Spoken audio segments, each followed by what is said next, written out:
arparadio.com की प्रस्तुति इतिहास का अभ्यास।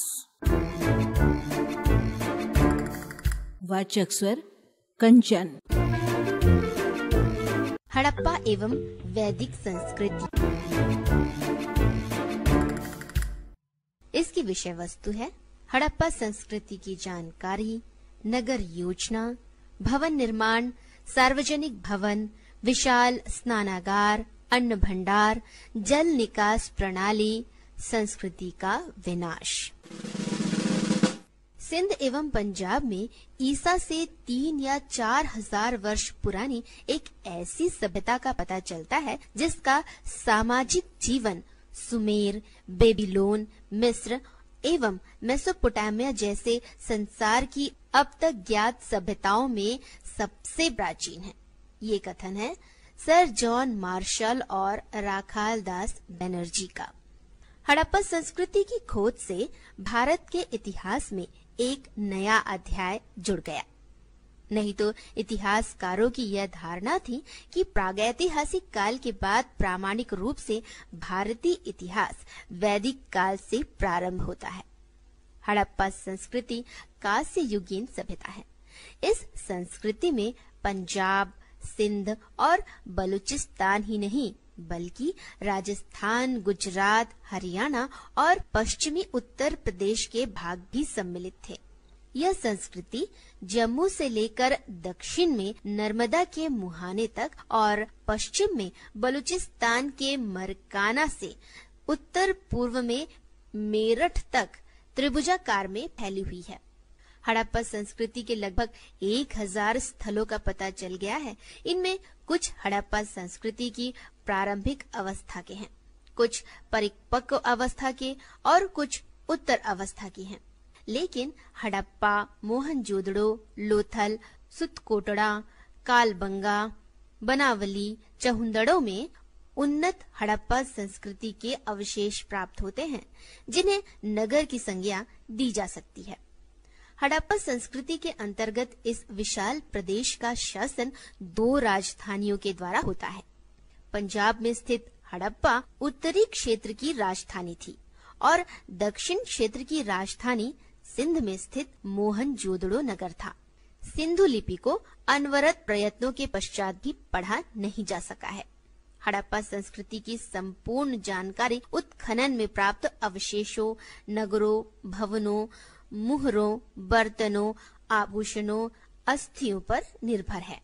हड़प्पा संस्कृति की खोज सर्वप्रथम 1921 ईस्वी में श्री दयाराम साहनी ने जब पश्चिम पंजाब के मांटेगोमरी जिले के हड़प्पा स्थल का उत्खनन कार्य कराया, तब इस सभ्यता की जानकारी प्राप्त हुई। 1922 ईस्वी में श्री राखाल दास बनर्जी ने हड़प्पा से 483 किलोमीटर दूर वर्तमान पाकिस्तान में सिंध प्रांत के लरकाना जिले में सिंधु नदी के पश्चिमी भाग में मोहनजोदड़ो में उत्खनन करवाया। इस स्थल पर भव्य नगर के अवशेष प्राप्त हुए। हड़प्पा संस्कृति की खोज के लिए जिन पुराविदों ने महत्वपूर्ण कार्य किए उनमें राय बहादुर दयाराम साहनी, राखाल दास Banerjee, Madho Swarup Vats, Kashiram Dikshit, sir John Marshall, doctor Ernest Mackay, H हरगिब्स, wheeler और पीगट प्रमुख हैं। संस्कृति का नामकरण। इस संस्कृति के संबंध में प्रचलित नाम सिंधु घाटी सभ्यता है। हड़प्पा सभ्यता और सिंधु सभ्यता के नाम से भी इसे जाना जाता है। इन शब्दों के उपयोग का विशेष कारण भी है। विद्वानों ने उत्खनन कार्य सिंधु नदी घाटी क्षेत्र में किया। यहीं पर सर्वप्रथम इस सभ्यता के अवशेष प्राप्त हुए। अतः सर जॉन मार्शल ने इस सभ्यता को सिंधु घाटी की सभ्यता कहा। वर्तमान में अनुसंधान के पश्चात जब यह सिद्ध हुआ कि यह सभ्यता अत्यधिक विस्तृत है और सिंधु घाटी क्षेत्र से दूर गंगा यमुना के दोआब और नर्मदा ताप्ती के मुहाने तक फैली है, तब हड़प्पा जैसे गैर भौगोलिक शब्द का उपयोग किया गया, क्योंकि सबसे पहले सभ्यता की जानकारी हड़प्पा स्थल की खुदाई से प्राप्त हुई थी। इसी आधार पर इस सभ्यता का नामकरण हड़प्पा संस्कृति कर दिया गया। हड़प्पा संस्कृति का काल निर्धारण। हड़प्पा संस्कृति की कोई सर्वमान्य निश्चित तिथि निर्धारित नहीं हुई है। कार्बन डेटिंग पद्धति से इस सभ्यता का काल 2300 ईसा पूर्व से 1750 ईसा पूर्व निर्धारित किया गया है। सामान्यतः इस सभ्यता का काल 2900 से 2800 ईसा पूर्व से 200 ईसा पूर्व माना जाता है। हड़प्पा संस्कृति के निवासी। हड़प्पा मोहनजोदड़ो एवं चहुंदड़ो में लगभग 50 अस्थिपंजर प्राप्त हुए हैं। शरीर रचना की भिन्नता को देखते हुए यह निश्चित रूप से कहा जा सकता है कि सब अस्थिपंजर एक जाति के मनुष्यों के नहीं थे। परीक्षण के बाद विद्वानों ने यह निष्कर्ष निकाला कि ये समस्त अस्थिपंजर 4 जातियों में विभक्त किए जा सकते हैं। पहला प्रोटो ऑस्ट्रेलियाइड, दूसरा मंगोलियन, तीसरा भूमध्य सागरीय और चौथा अल्पाइन। हड़प्पा सभ्यता में सबसे अधिक संख्या में भूमध्य सागरीय जाति मिली है, अतः इस सभ्यता के विकास में इसी जाति का सबसे अधिक योगदान रहा है। हड़प्पा संस्कृति का मुख्य केंद्र और विस्तार। हड़प्पा सभ्यता बलूचिस्तान से लेकर सिंध, पंजाब, राजस्थान और काठियावाड़ से लेकर आलमगीरपुर, मेरठ तक विस्तृत थी। प्रोफेसर गार्डन चाइल्ड का कथन है कि इस सभ्यता का क्षेत्रफल समकालीन मिस्र अथवा सुमेर सभ्यता के क्षेत्रफल से भी कहीं अधिक विस्तृत था। हड़प्पा सभ्यता के प्रमुख केंद्र इस प्रकार हैं। पहला, हड़प्पा।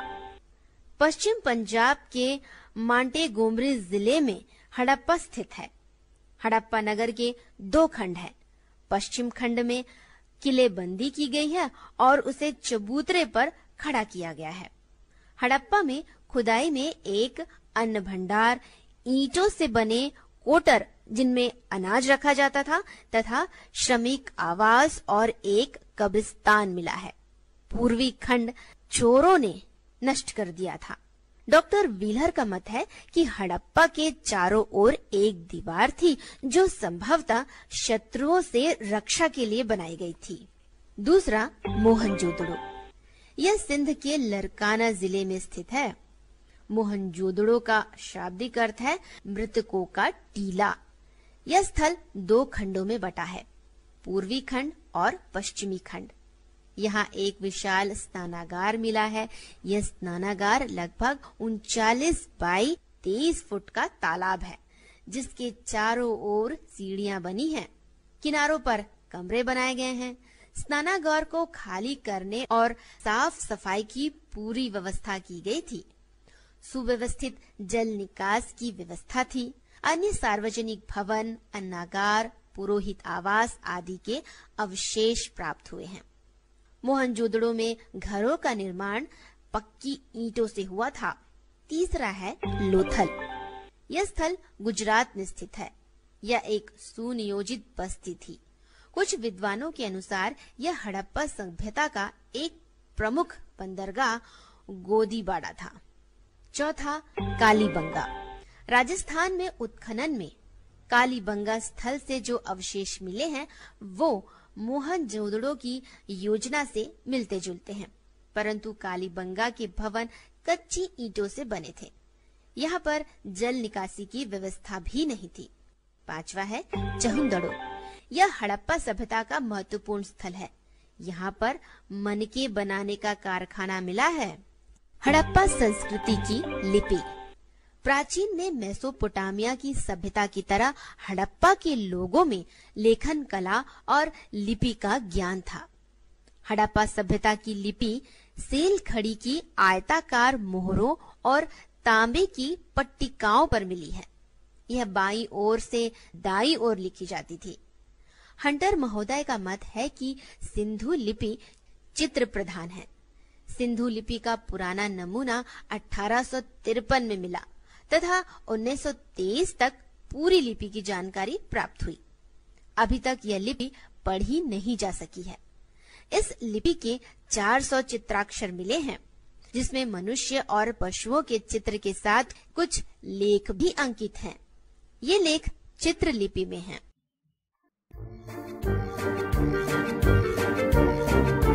arparadio.com की प्रस्तुति इतिहास का अभ्यास।